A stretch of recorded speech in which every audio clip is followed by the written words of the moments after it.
The time being 3 o'clock, the meeting of the Redistricting Committee for Monday, September 13, will come to order. This remote hearing is taking place in accordance with House Rule 1001 and is being live streamed by the House Public Information Office. Mr. Barsari, please call the roll. Chair Murphy, Here. Vice Chair Claiborne, Present. Representative Torkelson, Present. Representative Bonner, Present. Representative Garofalo, Representative Garofalo, Representative Greenman, Present. Representative Igo, Present. Representative Lee is excused, Representative Long, Present. Representative Munson, Present. Representative Nash, Nash present. Representative New Brindley, New Brindley present. Representative O'Driscoll. O'Driscoll present. Oh, thank you. Representative Olson, Present. Representative Sandsted is Present. oh, welcome. Representative Schultz, Present. Representative Stevenson, Representative Stevenson, Representative Vang, Present. Representative West. Present. Then one more time, Representative Garofalo. All right, Madam Chair, a quorum is present.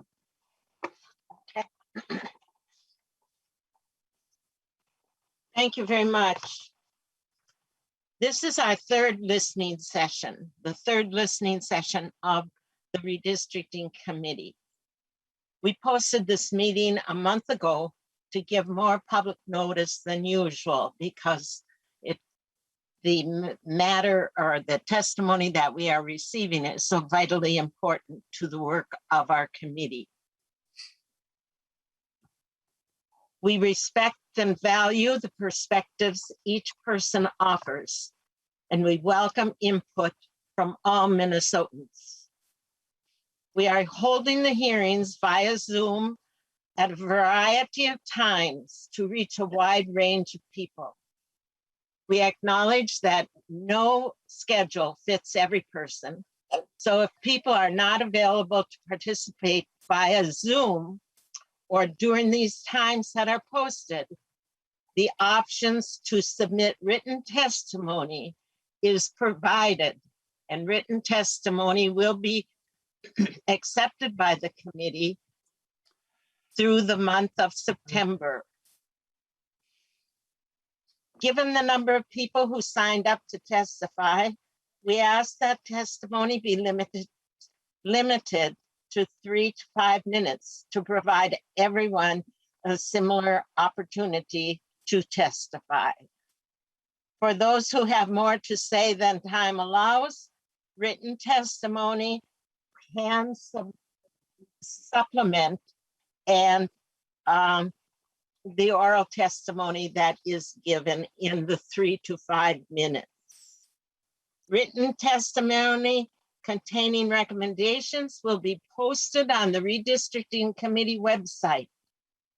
While we would like to get the testimony in advance of the hearing, we will accept written testimony for the committee consideration through the end of September. The purpose of these public input sessions is for members to listen and to what the public has to say. Unless it is for purposes of clarification, the committee members will try to hold their comments back. We have 2 hours blocked today, and we have a 15-minute presentation by the state demographer and House Research Redistricting expert, Matt Gehring. Mr. Gehring, Before we start testimony, will you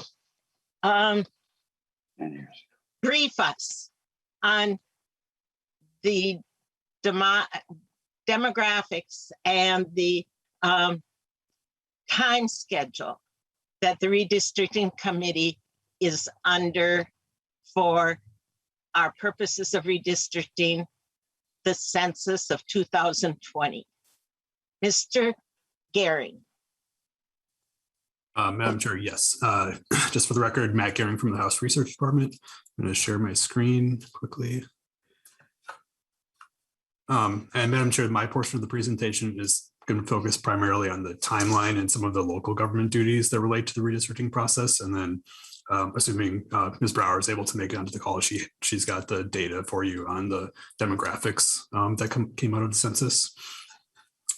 So the document that's in the committee materials that you have that I have shared on the screen here is one you've seen before. This is just a refresher on the timeline and the deadlines that will be coming up in the next several months related to the redistricting process. You'll see the big one for legislative purposes is February 15th of 2022. That's the date that the statutes expect that there will be fully enacted legislative and congressional district boundaries following the work of this committee and then the work of the full House and Senate together. You see in this chart, there are some other dates that I have listed as well, just for those in the audience who might be from local governments. You should know that there are, in addition to the legislative work, there are sort of wheels that will turn at the local government level as well.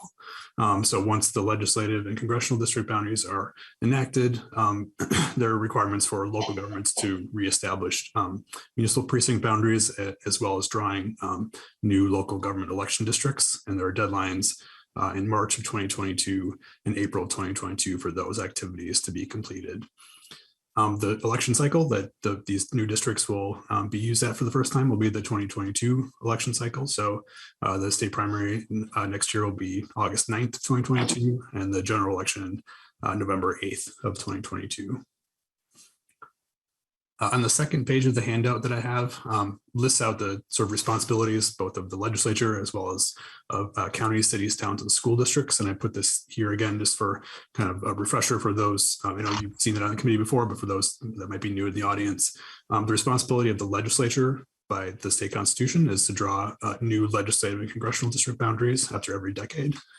So that includes the work of actually drawing the maps. And then also, as part of that, you'll adopt principles that will be used to guide the drawing of the maps. And some of those principles, as we've talked about previously, include requirements that are based in the federal constitution, some based in the state constitution, and then some that you will adopt as sort of traditional principles or other principles as you wish.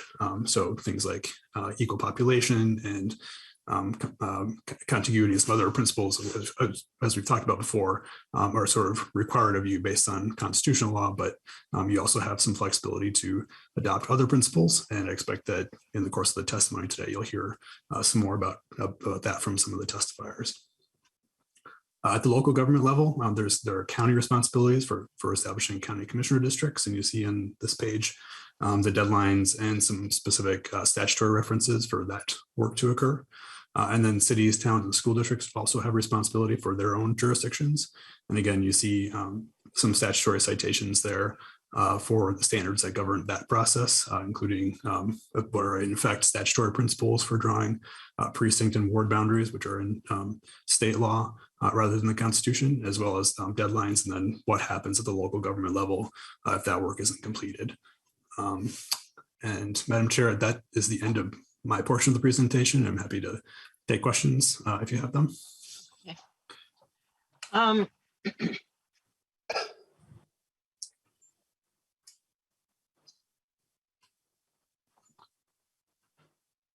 I don't see any. I don't see any hands up. So we will proceed with the testimony at this time. And when Dr. Brower comes, we will fit her in. Chair Murphy? Yes. Dr. Brower is now here. Oh, good. Well, Dr. Brower, are you ready to present? I am. Can you hear me okay? Yes, I can. Okay, there we go. So sorry about the delay. That's fine. So I'm going to share with you the slides that I have prepared. I hope.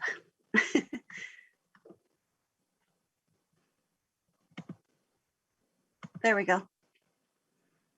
Can you see them all right? Yes. Very good. So I want to just give some background on the growth that's happened in and around the 3rd district to set the context for the work that will be done for this district. As you can see, district number 3 grew the most relative to the other 8 districts in Minnesota. So it grew by 74,908 people, and it is now above the ideal population size. Meaning, should this committee choose to adopt similar boundaries, they would need to contract in size in order to make up an ideal district of, hang on one second, please, of 713,312 people. So assuming that this committee keeps a similar size, we will have a shrinking in geographic area of this district due to the growth that has happened over the last decade. If we look specifically at this district, you can see that most of the areas are showing a percentage increase. We're looking now at the cities and townships within the 3rd district here, and you can see that nearly everyone is in blue. And those areas are indicating growth for each of those cities and townships across the district. If we look at the racial groups, how they grew, there was a slight decline in the white non-Hispanic population. This is similar to what we've seen for the state overall. It reflects an aging population in the state. It's also true of the 3rd district, just by a very small percentage, by about 0.4%. And what you can see is that communities of color or BIPOC communities have grown within the district. In particular, the Black or African American community went from about 43,000 people to about 64,000 people over that 10-year time span, or a growth of about 49%. We saw a similar growth in the Asian population from 41,000 to 63,000, a growth of a percentage of 54% over the decade. Similar with respect to the Hispanic or Latino population as well. Overall, the whole district grew by about 10% over the course of the decade. Now, there were some changes in data collection. I won't go into a great amount of detail here. We know that race and ethnicity, the way that that was collected by the Bureau, changed a bit. So pay special attention to multiple race groups. That's grown considerably because of that. And also because the population truly has changed. We get the new way that the Census Bureau collects race does paint a better picture of how people view themselves, but it's still not perfect. And so while race gives us one view into communities of color, into communities of interest, there are many other communities of interest, as you well know. It can be defined in many ways in addition to a race definition. The data that we get out of the census were collected during a pandemic. We're still researching just how accurate these data are, but they are the very best data that we have, and really the only data that we have to make these decisions at this point.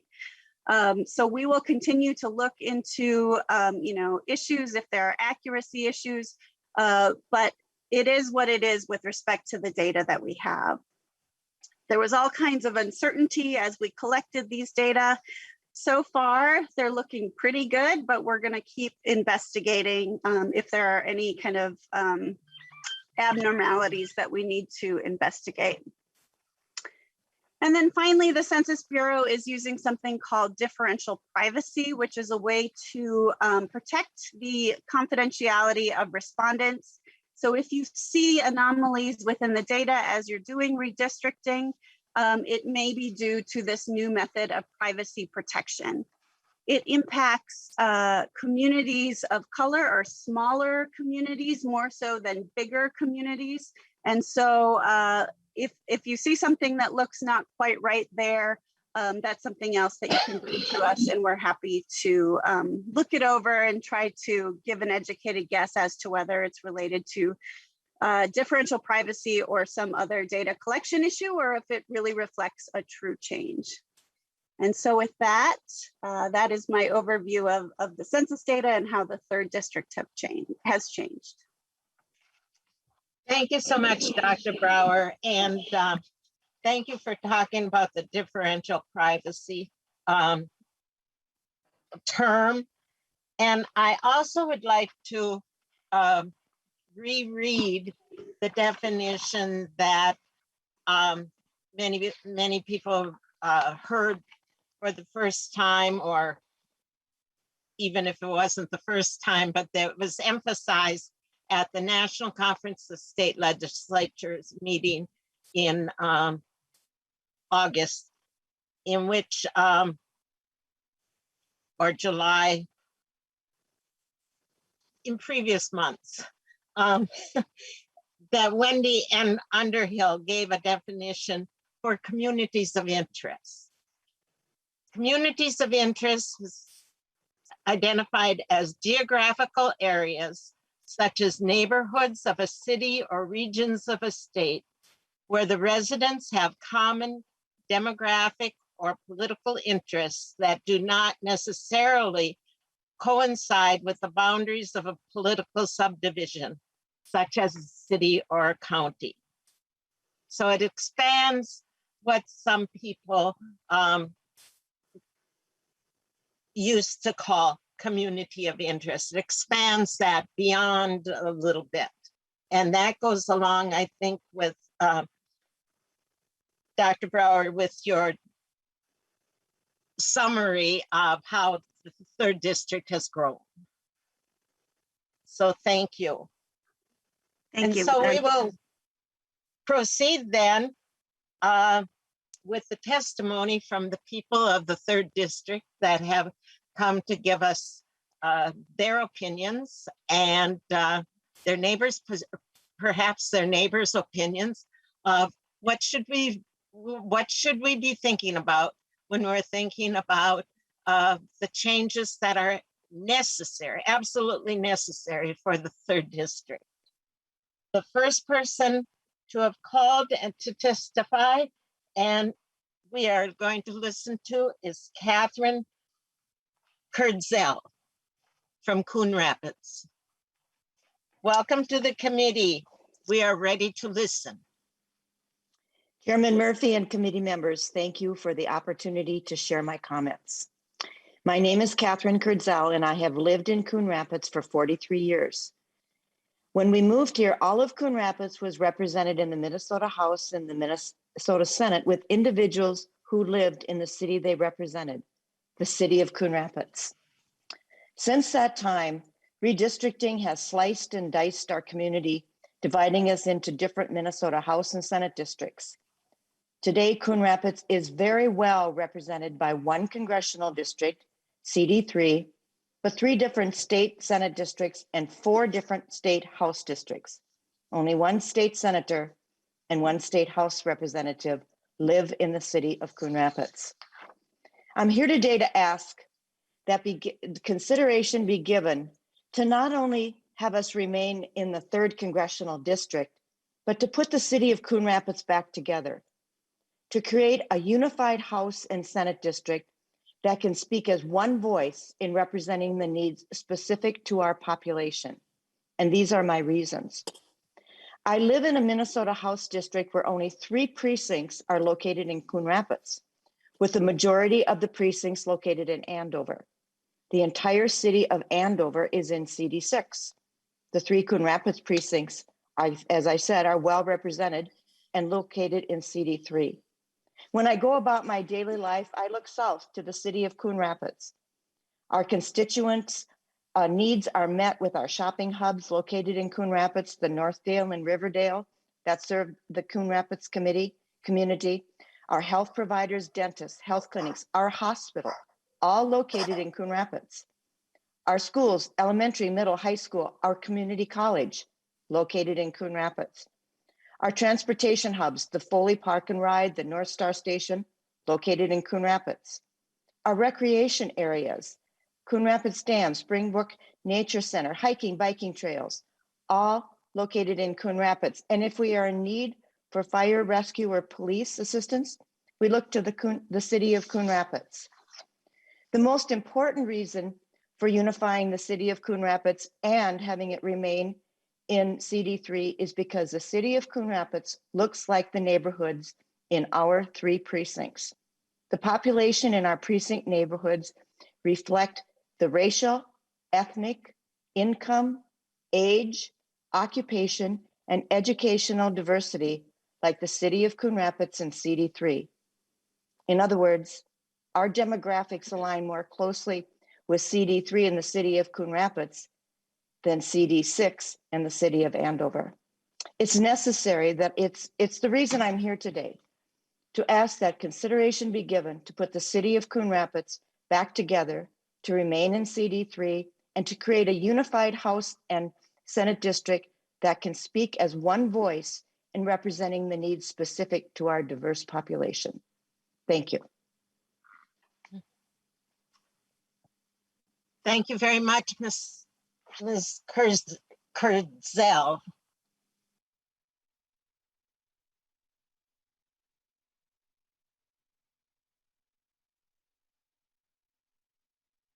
The second person, Richard Jennis.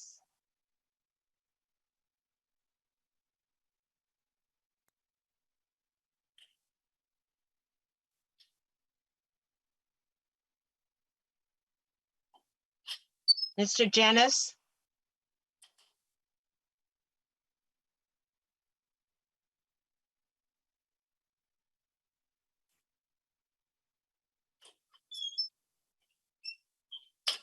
Chair Murphy, he is on the call, but you might want to move on to the next and we can come back to him when he gets technology figured out. All right, thank you. Glenda Golden. And Chair Murphy, Ms. Golden is not on the call, so you might want to move by her. So hi, this is Richard Jennis. I'm with Acer. Glenda and I work together collaboratively to form our testimonies. I know she's trying to get on. It might just be some technological problems, but she received the email with the Zoom link, so hopefully she'll be on soon. In the meanwhile, if wanted, I could give my testimony. Please go ahead, Mr. Jennis. Sounds good. All right. Good day, and thank you to Representative Mary Murphy, to everyone attending this testimony, for hearing me speak and listening as I share my thoughts on congressional redistricting in the 3rd District. My name is Richard Jennis, and I'm here today to speak as a community organizer for African Career Education and Resource, and as a concerned individual who has seen problems with the 3rd District firsthand and knows how the redistricting process affects these communities. My first consideration is how the districts are being mapped. Sometimes communities with common interests and similar investments are divided. Brooklyn Park and Brooklyn Center, for instance, have similarly diverse populations and a number of common resources, such as churches, mosques, synagogues, small businesses, and shops that are essential in both communities. Other northwestern suburbs of Minneapolis, including Crystal, Robbinsdale, and New Hope, are also connected by common locations and interests. Accordingly, I recommend to everyone here that in the redistricting process, these communities stay together so that they can elect officials who understand and represent their needs, and so that issues unique to these communities can be collectively addressed. Another concern is what happens after the districts have been drawn. All too often, underprivileged areas are overlooked by local government, while more affluent communities receive the benefit of government attention and policy. I have personally been to apartments with rodent and insect infestations, no security system to stop intruders from gaining entry, totally unresponsive management and maintenance, and ruthless rent demands, even amidst the COVID crisis. In the northwest suburbs of Minneapolis, including Brooklyn Park, Brooklyn Center, Crystal, Robbinsdale, and New Hope, were already particularly vulnerable before the epidemic, and the government pattern of overlooking these locations has only furthered that divide. Government officials can address the needs of these parts of Congressional District 3 by going out to the area and having conference meetings, imposing serious penalties and restrictions on predatory landlords and management systems, ensuring proper assistance in Section 8 in general subsidized housing. All of these issues have been relevant and repeated concerns for residents for far too long. And the stories I have heard of renters being refused rental assistance by housing authorities, even as it is readily accepted in more affluent suburbs around Minneapolis, continue to this day. In the redistricting process, the temptation is often to divide districts according to what serves the political parties of the mappers or according to some agreement. The maps are often drawn in bizarre, meandering form in order to throw certain members into convenient districts or increase the chances of certain political outcomes. I am asking that the primary consideration for redistricting in this instance be the community alignments and common interest of nearby cities, the unique needs of each area, and the opportunity for individuals with long overlooked needs to politically unite within those districts. Once the maps are made, I am entrusting local representation in my district and in the district of the people I serve through my position with the task of fair, equal, and equitable representation. While the challenges of the epidemic, poverty, and broaching government gridlock are great, I have never lost hope that the power of community and advocacy are greater. The driving force for change and for community betterment starts with a mapping process that is uniting, unselfish, and respectful of common core community interests. Thank you once more to Representative Murphy and for everyone who gave their time today to hear about community issues. Your drive to better communities and the people who live there comes with the ability to make tremendous change. Thank you. Thank you so much, Mr. Jennings. Glenda Golden, are you ready or? Chair Murphy, she is not on. Okay, we'll get back to her when she is ready. I'll try to make contact with her too. Thank you. Thank you, Mr. Jennings. Kaylee Schaff from Coon Rapids. Yes, hi. Thank you for your time today. Like you just said, my name's Kaylee Schaff. I'm here to talk about Coon Rapids. And note that, like Catherine previously indicated, our city is split across 4 different House districts and 3 Senate districts. Of those 7 representatives, only 2 live in Coon Rapids. And I believe that Coon Rapids should be represented by, 1 or 2 of these people to cover the whole city. So specifically, I wanted to talk a little bit about the district that I live in, which is represented by a Coon Rapids representative, Zach Stevenson. He also represents Champlin, which if you live in Coon Rapids, you very rarely spend time in Champlin. These 2 cities are remarkably different in demographics. Coon Rapids is much more diverse and makes medium household income is about $20,000 less per year. Frequently, if I ever need to go anywhere outside of this community, I would head to Blaine to our east, because everything I need is here in Coon Rapids, from shopping to my doctor, my dentist, my veterinarian. All of the things our family does are here in Coon Rapids. Champlin, in order for us to get to, we have to leave Coon Rapids, go either to Anoka or to Brooklyn Park, cross a bridge, and then drive into the city. I just don't see a reason that the 2 cities are put together. So that's basically what I wanted to say. I believe that Champlin could be better represented in an area perhaps with Anoka, where they share a fire department and a bridge and have similar demographic information.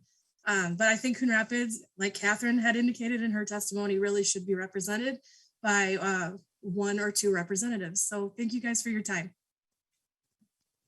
Thank you so much, Ms. Schaff.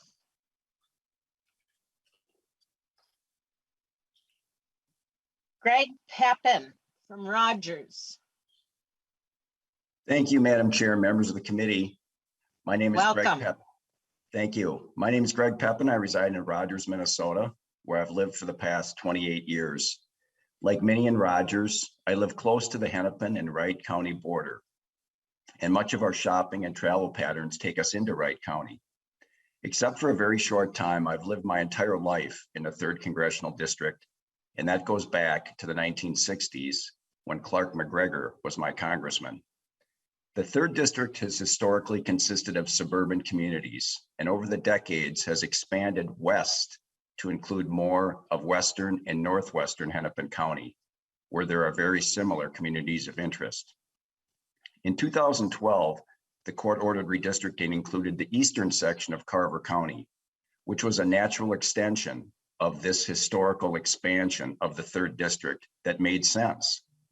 At the same time, however, the court breached the large natural boundary of the Mississippi River when it went north and east to include Coon Rapids and Anoka County in the 3rd District. With all due respect to the court, this was an unusual and rather odd addition that didn't make sense either geographically or from a transportation or communities of interest perspective, as Ms. Schaff has previously indicated. In fact, at the time the map was drawn in 2012, the most direct and convenient way to access the Coon Rapids portion of the 3rd District was to leave the district via Highway 169, as she has indicated, travel through Anoka, which is in the 6th Congressional District, and then re-enter the 3rd District in Coon Rapids via Highway 10. The Mississippi River is a strong and natural boundary that effectively separates Coon Rapids from the existing 3rd District border communities, which include Rogers, Dayton, Champlin, and Brooklyn Park. And the city of Coon Rapids would be a much better fit in a neighboring district. The 6th is the likely candidate if the maps were to stay the same. Keeping Coon Rapids with the remainder of Anoka County and removing it from the 3rd District would allow the 3rd District to continue its historical westward expansion, which could easily be accomplished in one of 2 ways. The first is to simply add the remainder of Carver County to the 3rd District. And from a population perspective, I believe this change would be very close to a break-even proposition. The second option would be to swap Coon Rapids for eastern Wright County cities such as Hanover, St. Michael, Albertville, and Otsego. Either of these reconfigurations make much more sense for a number of reasons. First, Highways 212 and 7 are historical transportation corridors that easily and currently connect Hennepin and Carver County. Similarly, Highways 12 and 55 and Interstate I-94 are among the highest traveled highways and freeways in the state and seamlessly connect Hennepin and Wright County. The current rebuild of I-94 through Maple Grove, Rogers, St. Michael, and Albertville, all the way to Monticello, will make this an even smoother corridor. Secondly, adding Carver and/or Wright counties to the 3rd will continue the historical blending of suburban and ex-urban communities that have intertwined economies consisting of retail, manufacturing, and agriculture. Many of the westernmost regions of Hennepin County are largely agricultural in nature, dotted with new housing subdivisions as farmers retire and sell their land. Coon Rapids, in contrast, is fully developed without the same agricultural and economic development interests as western Hennepin and eastern Carver and Wright counties. Thirdly, western Hennepin and eastern Carver and Wright counties also share historical settlement and religious affiliations with family names that go back 2 and 3 generations and continue to this day. The fourth reason is that there's a long history of business connections. The I-94 West Chamber of Commerce has for decades included businesses from Maple Grove, Rogers, St. Michael, and Otsego. The Chamber's very popular annual State of the Cities lunch is attended by hundreds of business owners, developers, city council members, and government officials from both Hennepin and Wright counties. Madam Chair and members of the committee, these are just a few of the reasons why the 3rd Congressional District should be drawn to expand upon the district's roots and include eastern Carver and/or eastern Wright County. Thank you for your time. Holy cow. Thank you for your suggestion and your comprehensive, simple to understand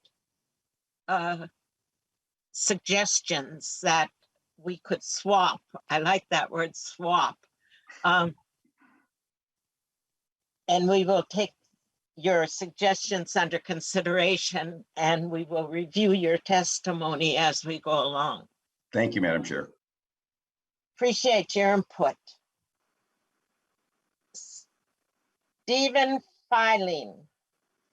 Madam Chair, Mr. Filing is not on the call, but Ms. Golden is now on the call. Oh, good. Ms. Golden.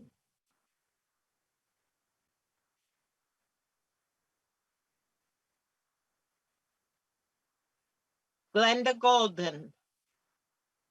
Brooklyn Park.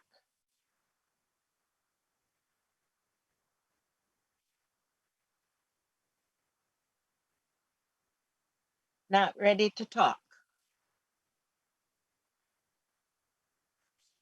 It does look like she is not on now. Okay. Oh, she is on by phone. So I Oh. don't know if she's having technology issues. Ms. Golden, are Perhaps you she's muted. talking?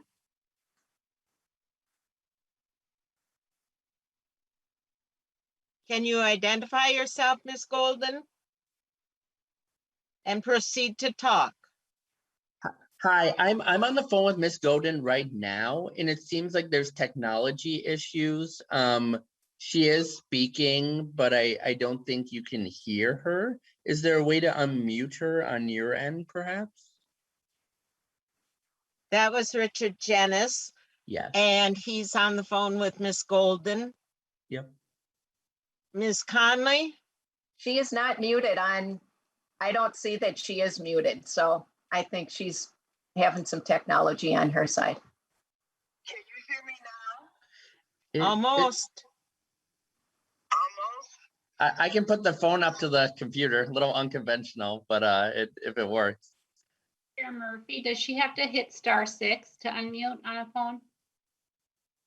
Good idea, Representative Schultz. *6. Yeah, Glenda, they're saying you might have to hit *6 to unmute on your phone. Uh-oh, so I need to go back. I need to go back. Yeah. Oh, Lord. Okay. Let me get back into.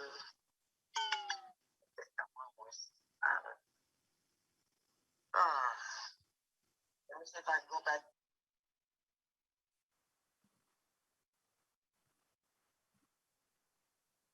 We're still attempting to figure it out. That might be the Okay. issue. We'll go on to Brett Ortler, who's Hello, from and Coon Rapids. And thank I you. bet you have a suggestion for us too. I do. Thank you, Chair Murphy and committee members. My name is Brett Ortler. I'm a Coon Rapids resident, and I'm not representing any organization. I'm especially concerned with the status of my currently fragmented state house district. So I'll just give you a bit of background about Coon Rapids, where I've lived nearly all my life. So with Anoka to the north and Fridley to the south, the historic core of Coon Rapids essentially spans the area from US Highway 10 to the Mississippi River. This boundary has its origins in regional history and geography. As the members of the committee may know, the Red River ox cart trails once passed directly through what would become Coon Rapids. In fact, if you've ever been on East River Road or Coon Rapids Boulevard, you've been on the old trails, which were once used by fur traders on their way up to Winnipeg. The ox cart trails, like our modern roads, parallel the eastern side of the Mississippi River. The reason for that is simple. Even today, traveling across the river, say to reach Champlain, is difficult and inconvenient. The city of Coon Rapids, on the other hand, is a self-contained, contiguous area that is home to all of the institutions necessary for a community. Commercial establishments such as Riverdale, great parks and schools, including both Coon Rapids High School and Anoka Ramsey Community College, hospital services at Mercy, and transportation hubs, whether it's ready access to the park and rides, the wider metro bus system, or Highway 10. Currently, however, the area described above is divided between 4 House districts and 2 Senate districts. In particular, my current House district, 36A, covers territory in Coon Rapids, where I live and spend the vast majority of my time, and Champlain, a place that few folks in Coon Rapids regularly visit. In fact, to show how geographically disconnected my district is, I just pulled up directions from Google Maps and actually have to leave Coon Rapids, pass the Renoka, and cross the river to get to Champlin, or I could head south. Having my district splintered like this is much more than an issue of transportation. Coon Rapids is an important city with some 62,000 people as of the last census. But currently, we don't have a dedicated representative for much of our area. Instead, we have a number of representatives, and that makes it much harder for our community to have a dedicated voice in the legislature. For that reason, I'd recommend that the committee draft a House district that accurately represents the civic life of Coon Rapids and the on-the-ground realities of the city. Such a district would reflect the tried and true geographical realities, encompass the geographical and historical core of Coon Rapids, and enable Coon Rapids residents to have a House district that reflects a thriving community. That's it. Thanks. Thank you so much, Mr. Ortler. And you brought the history in with the ancient trails, and that's that are still existing today as transportation routes. We really appreciate that. Is Miss Golden back? No. Peter Watson, Shorewood. We're back across the river. Peter Watson is here. Good. Madam Chair, can you hear me? I can hear you. Well, Madam Chair and members of the committee, good afternoon. My name is Peter Watson. I've lived in Shorewood now for 46 years. I'm in Congressional District 3, Senate District 33, and House District 33B. I provided the committee with written testimony from which I will be reading excerpts. So if you want to see a fuller story, take a look at what I've given to Ms. Conley. As I think you know, I'm the lead plaintiff in Watson versus Simon. I appear today on behalf of the Watson plaintiffs. The parties in the case are now negotiating principles for the special redistricting panel to use in drawing districts. Oral argument on principles is set for November 3rd. The deadline for submitting plans has not been set. Thank you for listening to our recommendations on how the legislature might draw those districts so that the special redistricting panel need not. Last Tuesday, the Watson plaintiffs posted on the website of the League of Women Voters Minnesota our recommendation for congressional districts based on the 2020 census. This is the fourth congressional plan you have seen from us. The earlier plans were based on 2018 and 2019 population estimates. Likewise, we sent you two legislative plans, first based on the 2018 and the second based on the 2019 population estimates. Our Senate plan based on the 2020 census is out for review by my fellow plaintiffs. The House plan will follow after we agree on the Senate plan. We'll provide it to you when it is ready. All the plans we present to the special redistricting panel will be least change plans. That is, they will change the current district boundaries, the ones used for the 2020 election, only as necessary to meet the constitutional requirement that their populations be equal. The legislature has authority to get creative in drawing new districts every 10 years. A court does not. That is why when you look at the plans drawn by the Watson plaintiffs, you will see they look a lot like the current districts, except that, as Ms. Brower has suggested, rural districts are larger and urban districts are smaller. The average new district in our plan retains 94% of the voting age population of its current district. That's for the congressional plan, 94%. This least change approach also means only small changes to the partisan lean of the districts. The most significant change is in the third district, which still favors the Democrats, but may no longer be competitive for a Republican. With the small changes being made by this plan, we encourage you to seriously consider enacting it at a special session this fall. That would give candidates an earlier start on organizing their campaigns, give election administrators more time to redraw precinct and ward boundaries, and relieve the special redistricting panel of having to do it for you on February 15th, 2022. I'd be happy to answer any questions you might have, and I thank you for your time. Thank you very much. We have received your information. It will be posted. We are happy to receive your maps, and we appreciate your testimony and your hard work. Thank you. Ms. Golden.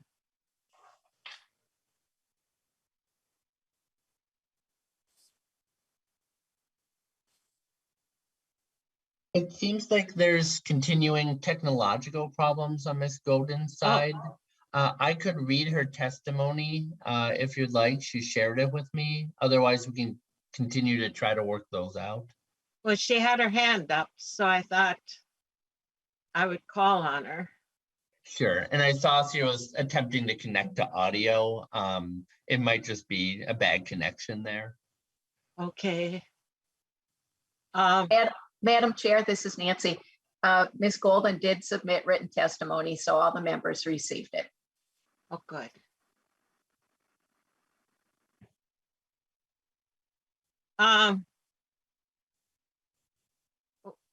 Would you rather wait for her to give it, or should I or Mr. Janice read it? Miss Conley.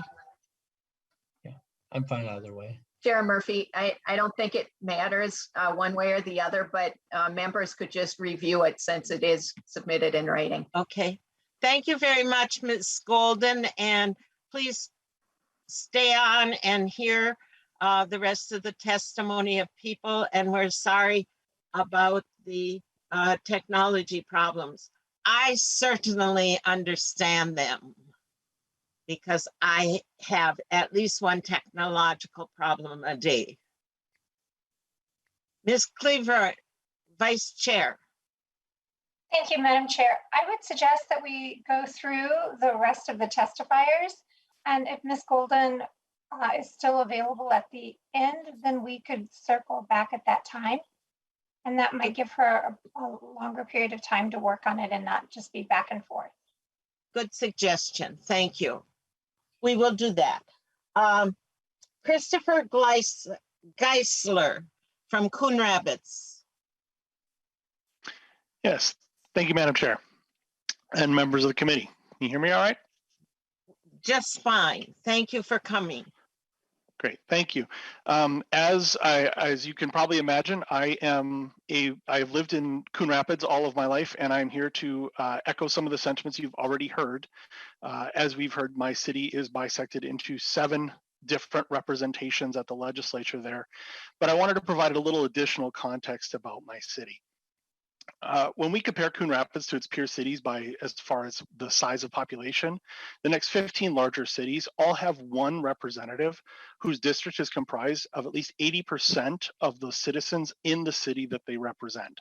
Coon Rapids' largest portion is 55%. That's about a difference of 11,000 people. For a city of over 60,000 people, we have been at a disadvantage when compared to our peer cities by lacking a singular voice for our city in either chamber. With the current alignment, it wasn't until 2018 that we even had a representative living in the city in both chambers of the legislature. The changes made in 2010 shifted Coon Rapids away from a consolidated voice and divided up our city and citizens' ability to advocate for themselves in a cohesive manner at the legislature. So why is this so important to us aside from having a cohesive community?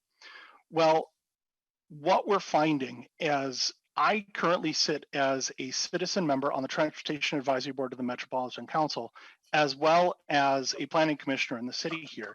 And I'm well exposed to the transportation needs and the economic needs that the city has been asking for. By not having a singular voice, we are finding that it is more and more difficult to advocate for our needs at the legislature going forward. I hear this every month at our planning meetings or at the TAB meetings where city and county elected officials alike are talking about how they need bonding money or funding to make any significant changes to their aging infrastructure and updates and expansion to meet their needs. As we've heard before, Coon Rapids also serves as a significant economic hub with the Riverdale Center, drawing in shoppers from all of our surrounding cities on the north side of the Mississippi River, and is home to some of the primary transportation routes along the Mississippi corridor, as Mr. Wortler highlighted. Highway 10 bisects the city on a southeast-northwest alignment. Hanson Boulevard serves as a north-south connector from the Mississippi up to Andover. Highway 610 connects us to Brooklyn Park across the river. 125th Avenue / Main Street serves as an east-west connector from Anoka to Coon Rapids to Blaine. There are almost 2 million vehicle miles a day traveling within and through Coon Rapids on all of our roads. Maintaining this infrastructure requires a consolidated and focused support within the legislature, and we are lacking that. But another point I'll raise here, and we've heard before, is that none of those connections are going to the city of Champlin. As a matter of fact, where I live, the nearest home in the city of Champlin is 990 feet away. However, to get there is a 15-minute, 9-mile trip to the cities of Anoka and Brooklyn Park. The only way to get there directly is to own a boat. So when it comes to transportation and commerce, Coon Rapids shares much more in common with its southerly and easterly neighbors of Fridley, Spring Lake Park, Blaine, Anoka than it does with Champlin. I ask that this committee consider that our representation be less fragmented and more consolidated. And I hope that you can more closely align our representation with our population, transportation, and commerce needs. As we currently are aligned, we feel that we're lacking a go-to voice for Coon Rapids in both chambers. Thank you very much. Mr. Geisler, when did you say that this started? Or this problem became onerous? In the 2010 redistricting, which I believe was solidified in 2012, the last redistricting was when the city was refragmented. Thank you for that clarification. You're welcome. Thank you. Yeah.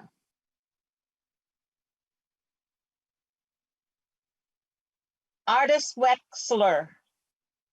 Madam Chair, Ms. Wexler is not available to join.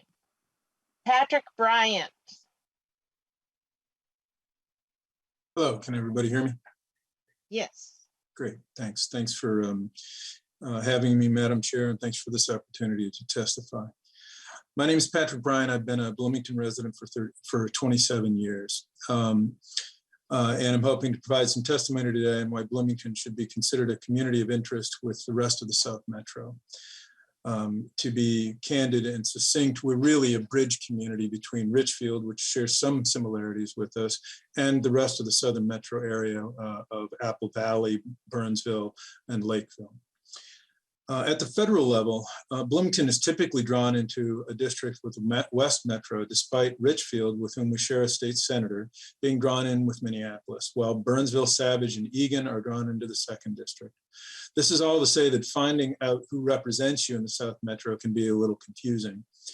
I myself personally shop in the South Metro. I drive south to travel to all of my favorite restaurants. I go to the Mall of America. I shop at Burnsville Center and the like, as do almost all of my neighbors. I think of myself as distinctly part of that metropolitan area, as opposed to the Western Metro, which if you looked at Dr. Brower's map again, you'd see that Bloomington is really hanging out there as this right end tail of CD2, or excuse me, CD3. And I know my neighbors think of us as part of the South Metro also. Including us as part of a community of interest with that area will not only make more sense from a representation standpoint, but also solidify the reality of those of us who call Bloomington home and also call the South Metro home. Bloomington is Minnesota's 5th largest city and is located south of 494, as I'm sure you all know. A police officer friend of mine told me a while back that they used to refer to 494 as the Great Wall, because it was a distinct separation between us and Richfield. We were much more similar to the communities of the South Metro area than we were to the communities of metropolitan Minneapolis. And we, when we look at transportation in particular, we rely on 35W, which connects us with our Burnsville and Lakeville neighbors to the south. Additionally, we're distinctly separated from our neighbors to the west by Highway 169 and really a string of very beautiful lakes in the western part of our city. Furthermore, Bloomington residents who rely on public transportation find that the Blue Line connects us first with the Mall of America and then with Minneapolis. The Red Line connects us with Apple Valley, and the soon-to-be-finished Metro Orange Line will connect us with Minneapolis, certainly Richfield, Bloomington, and Burnsville along I-35. This is all to say that while our district at the federal level associates us with the western suburbs and cities as far north as Rogers, our state transportation officials look at us and recognize us as an important hub connecting the southern suburbs to Minneapolis. So while I've spoken a bit about our roads and transportation, it's also important to recognize the natural beauty of which Bloomington has claim. 1/3 of our city is designated as parks and green space and is part of the Minnesota Valley's Wetlands and Highland Lake Park Reserve, which also have their home here. A number of years ago, my neighbors and I participated in a state-funded project to plant a water garden along the entirety of a run of land in order to help clean up some of the Minnesota waters. The Minnesota River Valley, in fact, abuts part of my area and my neighborhood. And we certainly think of that as one of our most important natural resources. The Minnesota Valley wetlands are especially important to our area, given their uniqueness and proximity to large industrial centers and the airport. Protecting this area is certainly something we embrace, but it's something that more than one city alone can handle, which is why that border that is created by this reserve and that we share with Eagan and Mendota Heights is vitally important and links us to these southern suburb areas. Lastly, of the things that some of the things that I love about Bloomington is the ability to go away to these natural resources and the natural beauty in this part of Minnesota. I myself am an avid sailor and often travel to Lake Pepin and Lake City to sail, traveling through Rosemont and Lakeville and the like. In summation, in the coming redistricting session, my neighbors and I would like Bloomington to get credit that it deserves as an anchor of the South Metro area. And in consideration of that, perhaps that's part of what can make Coon Rapids get the treatment that it would like. Rather than just being part of a district that stretches up and around the western part of the city and as far north as we've heard as Rogers. We are much more a South Metro area city than we are the West. Thank you very much. Oh, thank you so much for that extensive commentary, and you made your point. I appreciate it. Take care. Vince Baudette. Thanks, Madam Chair, and I hope you can hear me, and I hope you did not hear my dog a minute ago. Your hopes have been granted. Okay, well, here we go. I think what I'm hearing here is actually the makings of a developing win-win situation. We had Greg Pepin and a few others tell us that it would be very good to reunite Carver County. And also others are saying, well, let's put Coon Rapids back together again in a different section or a different congressional district, or do what we can to get it reunited anyway. And then there's also Brooklyn Park, that marriage to Brooklyn Center. So it, again, looks like a win-win situation based on these testimonies. The net effect of doing some of these things, the elimination or the reduction from CD3 of perhaps the rest of Coon Rapids, part of it is in Coon Rapids, the removal of the rest of Coon Rapids, excuse me, and possibly Brooklyn Park, then the addition of the west half of Carver County, that's about, excuse me, about 40,000 voters, I'm guessing. That, I think, gets us down to the desirable numbers. And again, I think some people are actually suggesting we do these things, even if in different messages. My wife and I returned to the Twin Cities area in 1997 after 20 years in some other states, and we chose to live in Carver County because we wanted to live in an environment where local government control is a high priority for the like-minded citizens there. During the first decade of the 21st century, Carver County was unified in one congressional district, And when a unified Carver County speaks to a congressional representative, that person has no choice but to listen carefully. Unified Carver County populace has more influence not only on a congressional rep, but also on legislators, local news outlets, etc. So in the last redistricting cycle, however, Carver County lost its unified congressional district status. Carver County did. And the redistricting of 10 years ago resulted in an erosion of the perceived need in Carver County for the need to speak with one voice to all governing entities impacting Carver. That is, the western third of Carver County was made part of the 6th Congressional District.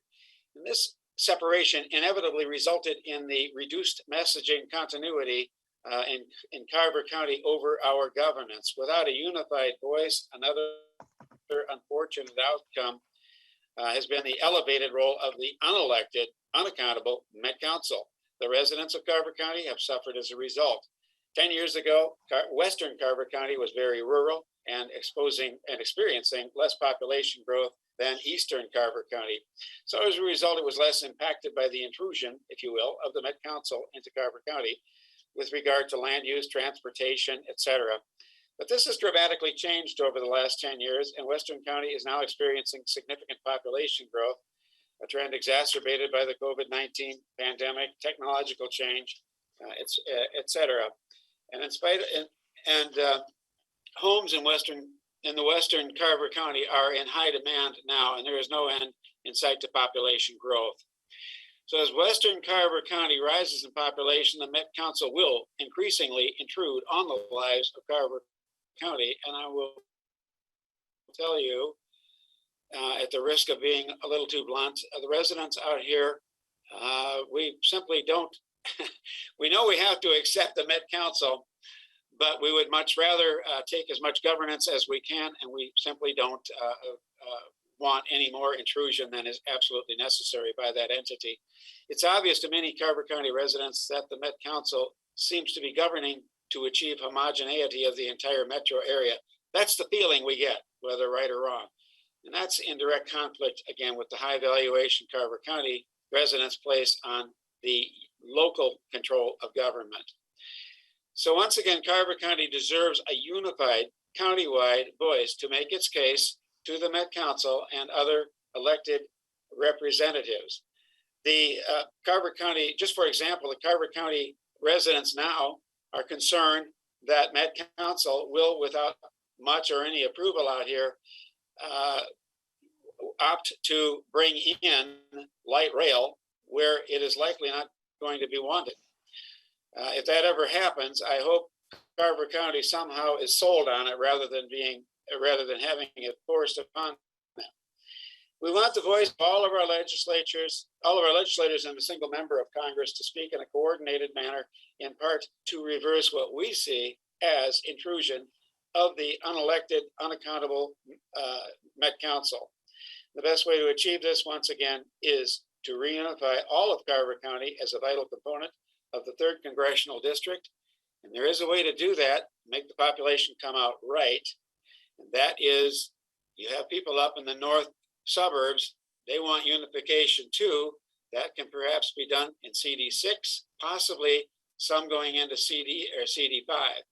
But that can be done. It is a doable thing. And I think one last time, I think the people of Carver County deserve to have unification in the 3rd District for purposes of representation and governance. Thank you. I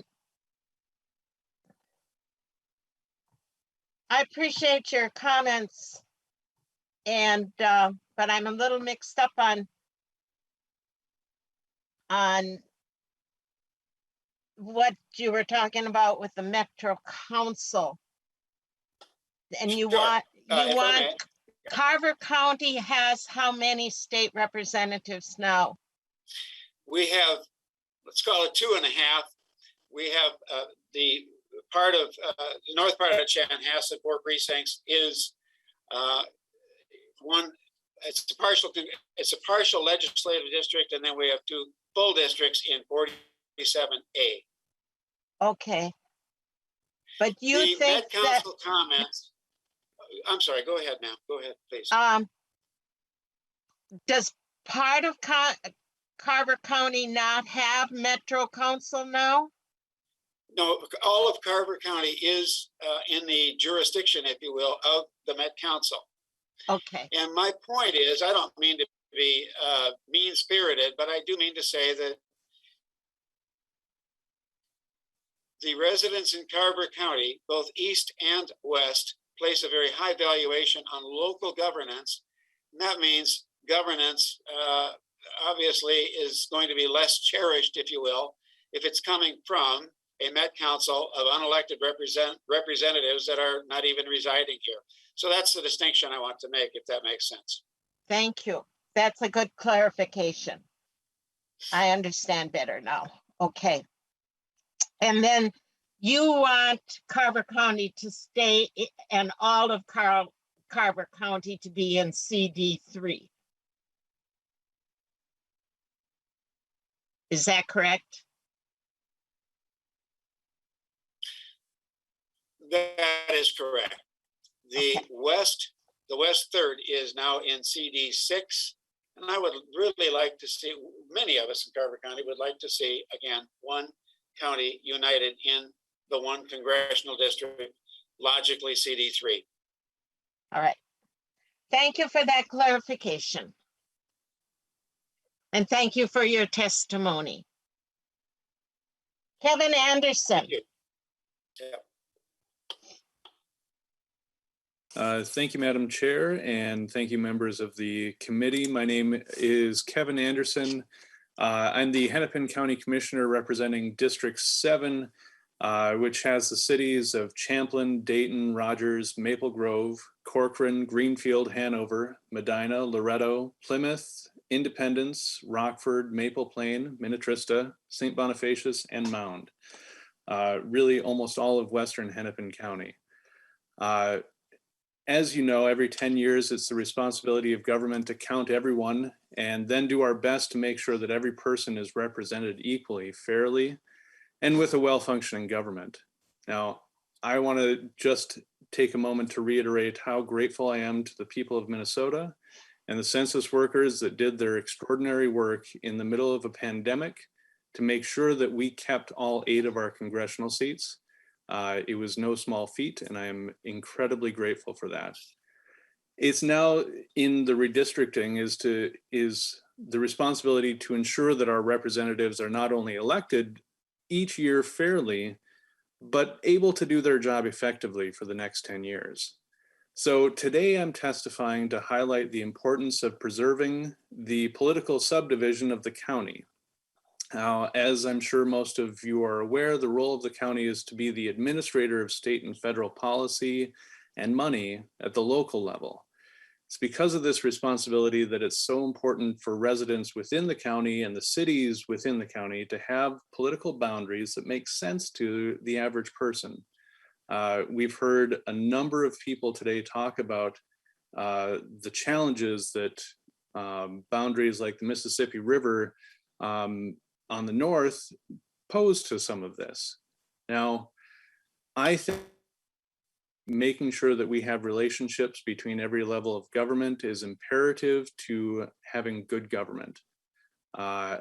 Dividing Hennepin County further among additional congressional districts would present challenges to residents and to the elected officials in the cities to make their job harder to speak with a unified voice, not only at the state level, but at the federal level. So as we are evaluating any of the maps presented, I would strongly encourage you to make sure that we are keeping these boundaries intact and not splitting up the Hennepin County cities or the Hennepin County beyond what it currently is. Thank you so much for your time. And if you have any questions, happy to answer. Thank you so much, Commissioner Anderson. We appreciate your testimony and your thoughtful request. Thank you. Elizabeth Levang.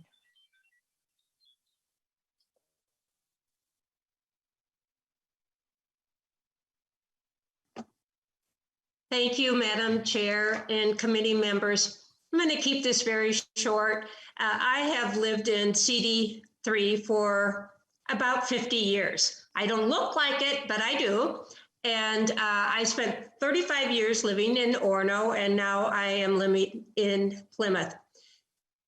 Over those many years, I have seen dramatic changes in the growth and expansion within CD3.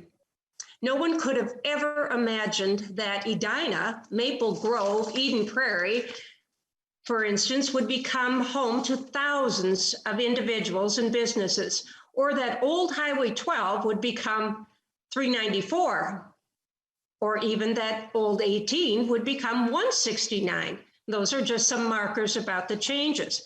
What is apparent to me when I consider historical growth and the proposed changes in CD3, I have concluded that the plan would not be in the best interest for CD3 inhabitants. Eliminating Victoria, Chaska, Minnetrista, St. Bonnie, Independence, and Laketown Township is essentially taking a scissors to the western edge of CD3. These cities have long been interconnected communities. Together, for instance, Chaska, Chanhassen, and Victoria have adopted and promoted guidelines for members of these three communities. These shared values include citizenship, human growth, and dignity and respect. Eden Prairie, Chanhassen, Chaska, and Victoria share public transportation with the Southwest Transit. Minnetonka, Chaska, Orono, Plymouth, Independence, Shorewood, Excelsior, Deep Haven, Tonka Bay, Medina, Corcoran, Wayzata, Long Lake, and Mound form a school system for students along that CD3's western edge.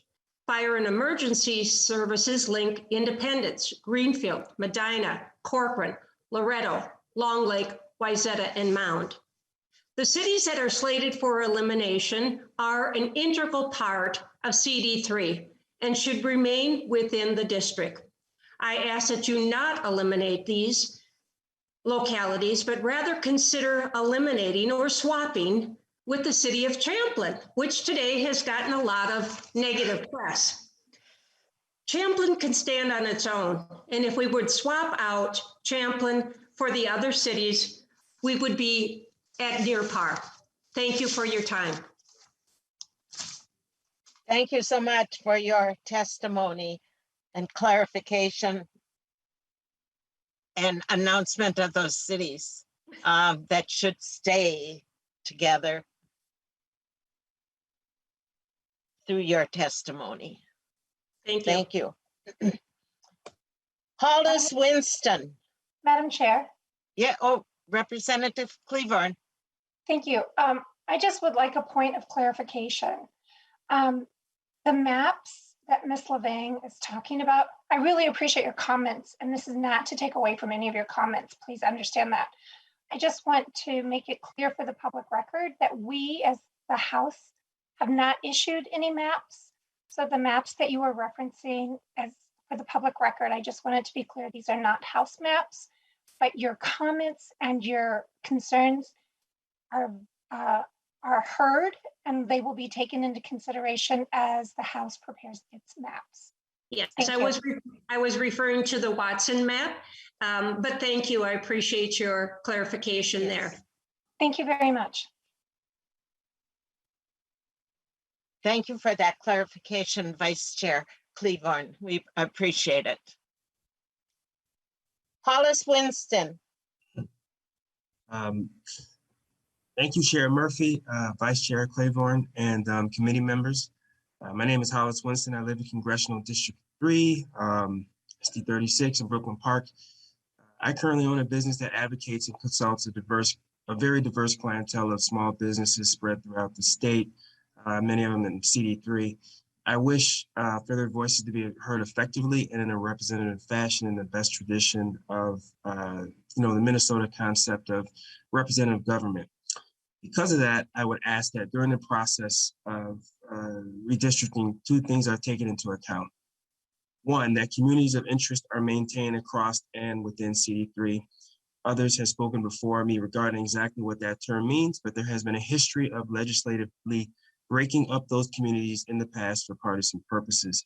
Contrary to that process, this process should remain as nonpartisan as possible so that our electeds are subject to a variety of differing ideas and viewpoints, not just at the Capitol, but at home as well. Having said that, I would also ask that we not artificially concentrate minority groups or communities of interest so that the full diversity of our congressional district is heard and represented fairly within our state. While these concepts may seem to conflict, I have faith that given the expertise of the folks who will be making these decisions, this will occur. And given the size and diversity within our city of Brooklyn Park, this balance is extremely important. Add in cities with similarity and tightly knit communities of interest. This balance is extremely important to maintaining a voice that fully reflects residents in this area. Honoring those considerations will ultimately allow us to have a truly representative and effective government in our state of Minnesota. And again, I want to thank you for allowing me the honor of speaking today. Thank you very much, Mr. Winston. Good reminders for us. Representative Ron Matz. Yes, I'm not a representative. No. I thought Ron was rep. Thank you. My glasses off. Thank you for the honor. If drafted, I might consider, but no, not today. Hello, Madam Chair. My name again is Ron Matz. I'm a current Bloomington resident and a former Eagan resident, hoping to provide testimony this afternoon on why Bloomington should be considered a community of interest with the rest of the South Metro area. The South Metro is where I eat, where I shop, and where I do my volunteer work. It's also where most of my and my wife's friendships were built and remain. The area is a logical community of interest that includes Bloomington, Eagan, Burnsville, and the surrounding cities to the south of 494 and to the east of 169. As one of Minnesota's largest cities and hubs of commercial activity, Bloomington is more than an afterthought to be redistricted around. It's a solid connection point between Minneapolis and southern Minnesota. It's where people from all over come to shop and to enjoy the many parks and nature preserves we have here.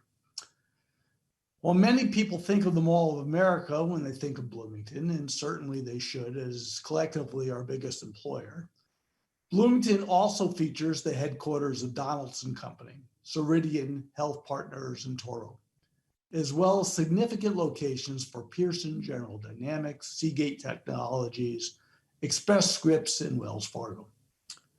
Many, if not most, of the people who work for these companies come into town from the southern suburbs of 35W and head back home at the end of the day. This was something I have witnessed in my time living in both Eagan and Bloomington, and was one of the main reasons these cities are part of a cohesive community of interest south of the Twin Cities. Having lived in Bloomington for most of my adult life, I continue to identify strongest with the southern and eastern suburbs of the metro area. I spend most of my free time either playing tennis in Mendota Heights, volunteering for the St. Paul Jewish Federation, or going to synagogue in Mendota Heights. The St. Paul Jewish Federation, interestingly, draws a number of volunteers from Bloomington as well, which is another reason for my deep connection to the region.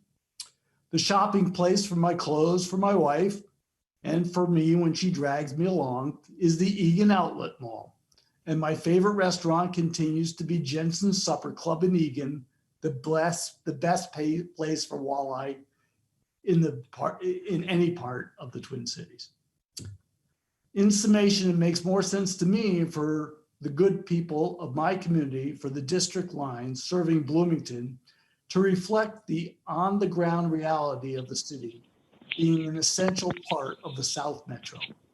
And for these reasons, for many more, I ask that the committee consider Bloomington to be a community of interest with the rest of the South Metro area. Thank you for your time. Thank you so much, Mr. Metz. We appreciate your contribution today and your participation. Duff Watson, Plymouth. Hello, can you hear me? Yes.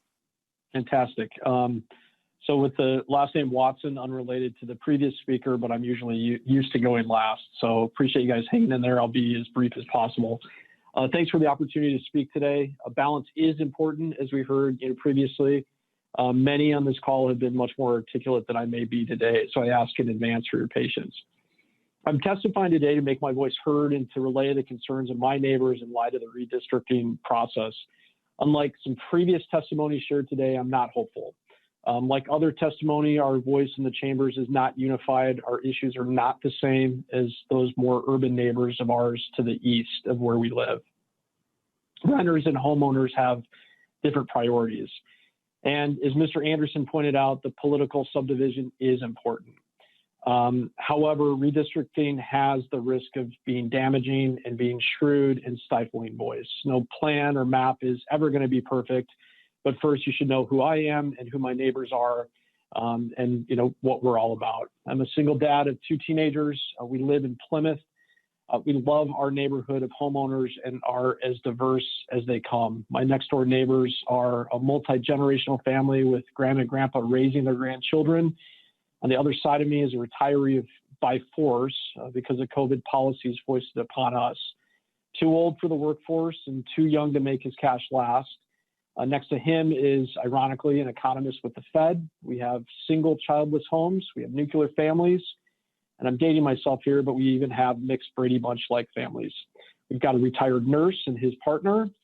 We have small business owners and people that are running the corporate wheel, much as I am. We keep our yards up. We think that we're doing okay until the next tax increase or surprise bill shows up.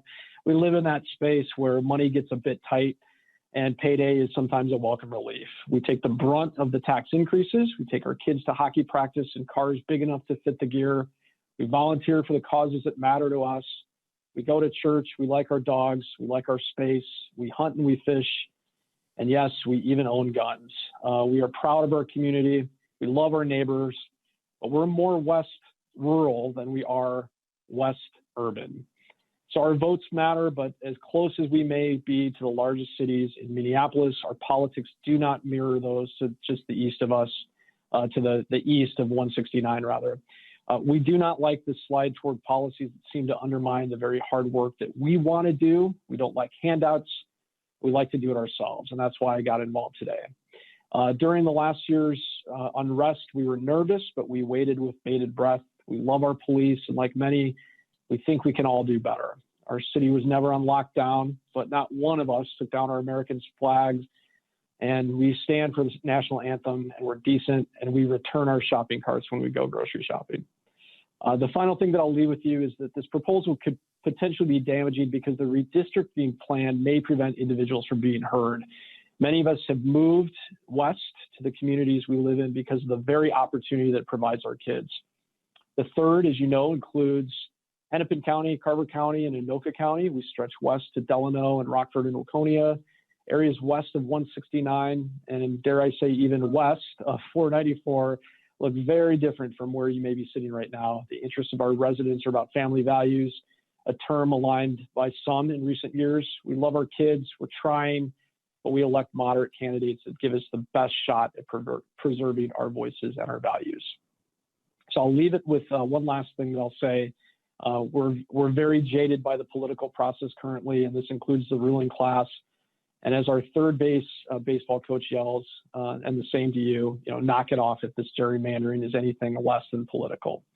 Do not redistrict for an unfair advantage or stack the deck in favor of any one party. And please return your shopping cart while you're at it and be a decent human being. Thank you for letting me be heard.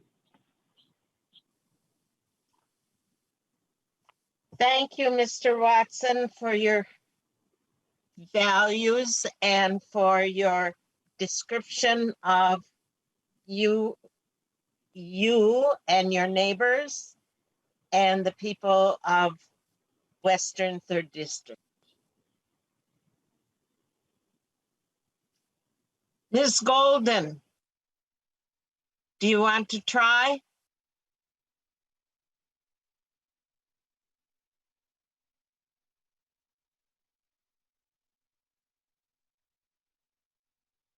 I guess not.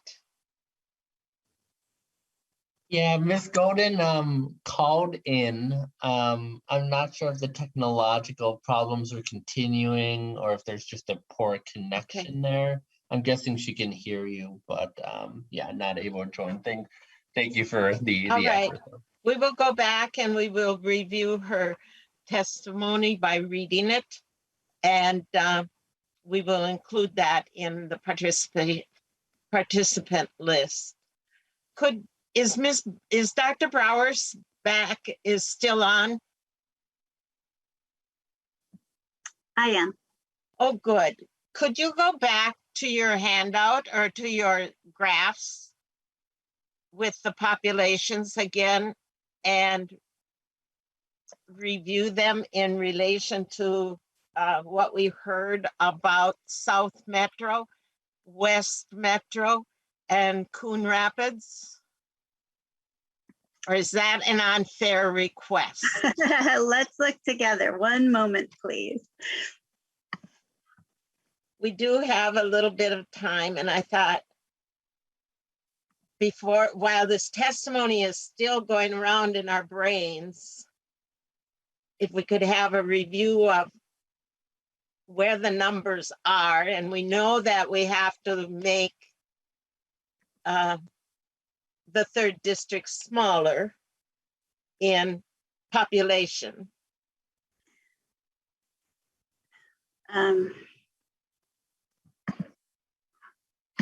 But we didn't really hear that so much as we heard swapping of one part of the district for another part of the district being part of 3rd, but then that leaves some hanging things or areas or parts of other districts. But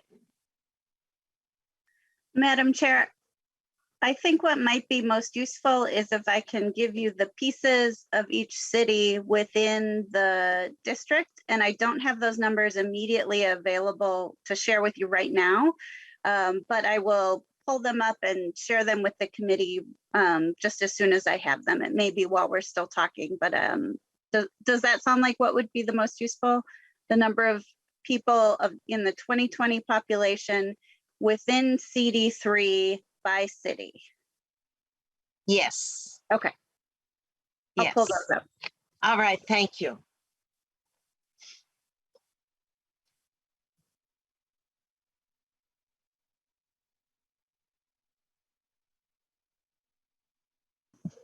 Representative Clyburn, can you think of another way of?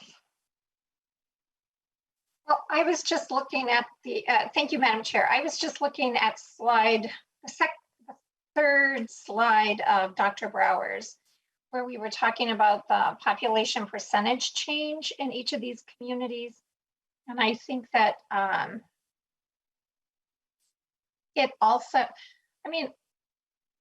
I think what we're hearing today from many of our testifiers is the importance of keeping communities of interest together. And as we've heard from other individuals, looking at what it is that makes up our communities. We've heard about transportation, we've heard about shopping, we've heard about schools, and we clearly heard Mr. Winston telling us we need to be cautious to make sure that all voices are heard and that we're careful not to pack districts, but also to make sure that all of the voices within those districts are heard and heard equally and fairly. And so I think it would be interesting to hear from Dr. Brower those changes if we can, citywide, city by city.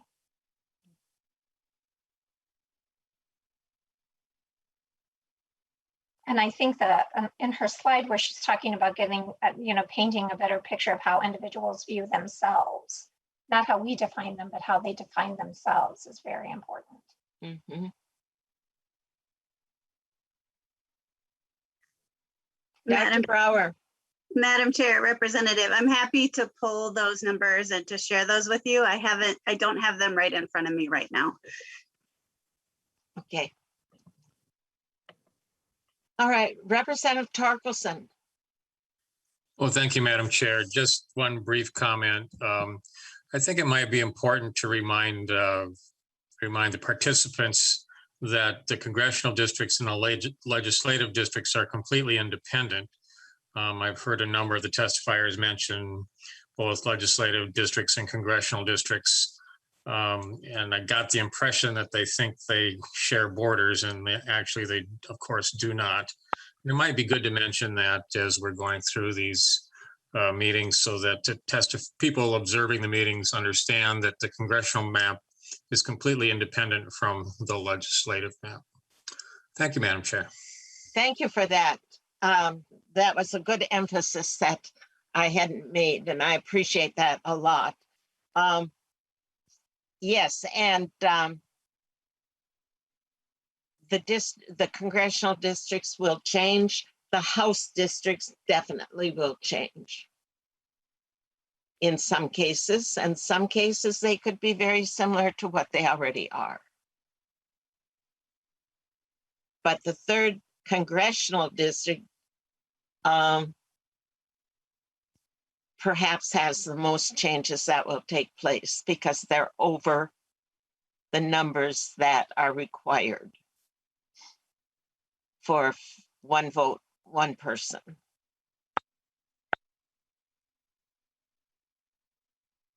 Any other comments to make then? If not, this meeting will be in recess until 7 o'clock. Is that correct, Ms. Conley? 7 o'clock? Madam Chair, that is correct. Thank you. Thank you very much.